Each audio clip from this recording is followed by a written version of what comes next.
Not in the clamor of the crowded streets, not in the shouts and the plaudits of the throng, but in ourselves our triumph and defeat. These words, by Henry Wadsworth Longfellow, could have been meant for politicians whose lives are often a never-ending cycle of triumph and tragedy. One day the crowd may be cheering the candidate, and the next day forgetting him. Hubert Humphrey and Walter Mondale are two politicians who have experienced somewhat parallel ups and downs. Yet throughout their careers, they never let defeat diminish their ideals. They triumphed over tragedy.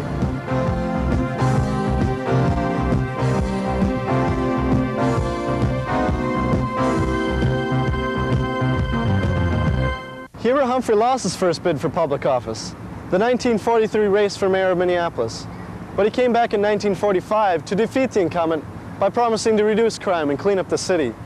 At age 34, he moved into this courthouse as mayor of what was then the 14th largest city in America. Not only did he keep his campaign promises to reduce crime and clean up the city, he established a mayor's council on human relations and fought against discrimination. The people liked what he stood for, and he won re-election in 1947 by a record majority. Next, Humphrey took his ideals to the nation. In 1948, he spoke at the Democratic National Convention in Philadelphia. The topic, civil rights. Time has arrived in America for the Democratic Party to get out of the shadows of states' rights and to walk forthrightly into the bright sunshine of human rights. The crowd erupted with applause almost as long as the 10-minute speech. Returning to Minnesota, he ran for the Senate in 1948 and claimed an upset victory. At first, the many bills he introduced in the Senate failed to pass, but he didn't abandon his ideals. He gradually came to be known and respected for his support for the poor and minorities. For the first time in recent history, the Congress of the United States will say in unmistakable terms, there is no room for second-class citizenship in our country. And his persistence resulted in triumphs. The Civil Rights Act of 1957, the Civil Rights Act of 1964, Medicare in 1965, and the Voting Rights Act of 1965. Now, fame and respect would follow him everywhere. Say now, go. Well, Mike, I want to put my hands in yours. I just want to put my hands in yours. Well, Mike. Thank you, my friend. Yeah. He ran for president in 1960, still pursuing his ideals. In primary races that had narrowed down to two candidates, Humphrey and John F. Kennedy, Humphrey once again faced tragedy.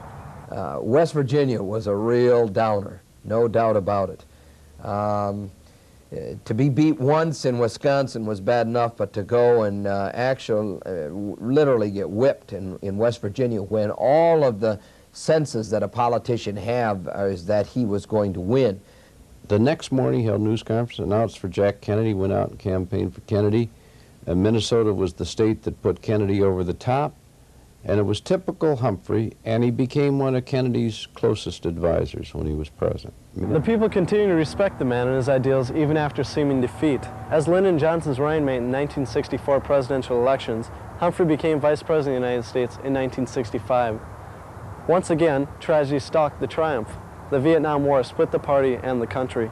Obviously, when we got into the Vietnam circumstance and issue, it became a detriment, and it impaired his career substantially. Despite Vietnam, Humphrey won the Democratic backing for president in 1968, but couldn't overcome the shadow of the war. He lost to Richard Nixon by less than a 1% margin. The people still believed in his ideals, and he kept coming back. He was elected to a third Senate term in 1970, and still he faced defeat. Defeat in his race for Senate Majority Leader, and more final, a battle with cancer. Well, many people would say to me, do you think you can carry on? Are you going to be able to fulfill your duties? And I said to them, look, just two things I lost.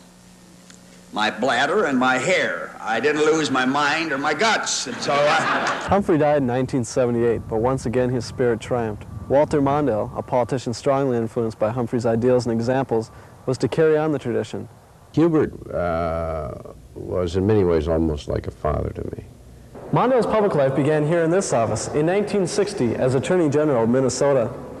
It was exciting to become Attorney General. I was brand new, just out of law school. I did a lot of things with that office that I'm proud of. Set up a Charities Protection Unit, and brought, I think, the first antitrust suit in 40 years. set up a consumer protection unit to protect consumers. I stretched the office. Like Humphrey, Mondale vigorously supported social programs and quickly won respect. When Humphrey became vice president in 1964, Mondale was the natural choice to fill his Senate seat. Loved the Senate, worked on a wide range of issues, poverty, children, education. As a triumphant first-term senator, Mondale soon faced one of the low points of his career. I would say that my early support of the war in Vietnam was a setback. In other words, I went to the Senate new and young, and I knew less about that I now know than I thought I knew then. And in the early years I supported that war. That was a mistake, a bad mistake. Mondale too sought the presidency, but he pulled out of the race prematurely in 1975. A year later, however, he was again on his way to triumph when he was chosen by Jimmy Carter as his running mate for the position of Vice President of the United States. By the time of the 1980 campaign, though, the mood of the country was swaying. The Carter-Mondale ticket lost decisively to Ronald Reagan and George Bush. Given the circumstances, the hostage crisis, the troops in Afghanistan, still the shock in the economy due to the oil embargo and the resulting high interest rates, I don't think anybody could have won that election had they been in Jimmy Carter's shoes. Though he lost the election, he wasn't defeated. Mondale began a long and tedious campaign for the 1984 presidency. Hoping for an early victory in the primaries, a tragedy struck his campaign with the New Hampshire upset. I was debating Reagan and my opponents were debating me. So that worked out just great because I was losing political support, and finally, after New Hampshire, I had to start fighting back. And that persistence eventually carried him to victory as the 1984 Democratic nominee for president.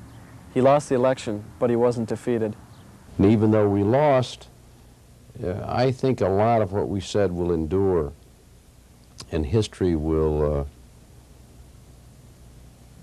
vindicate that. Hubert Humphrey and Walter Mondale experienced a number of triumphs and tragedies throughout their political careers.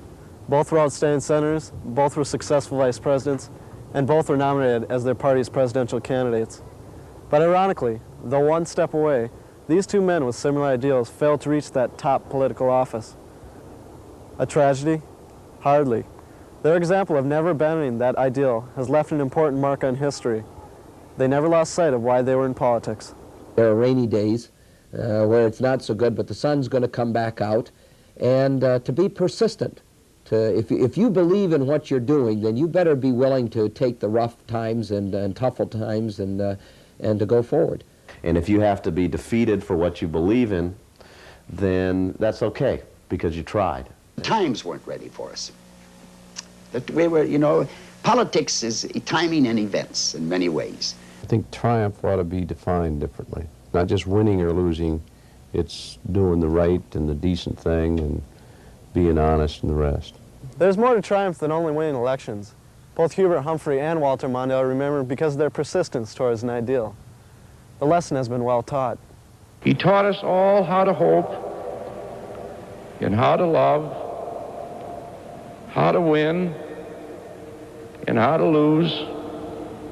He taught us how to live, and finally, he taught us how to die.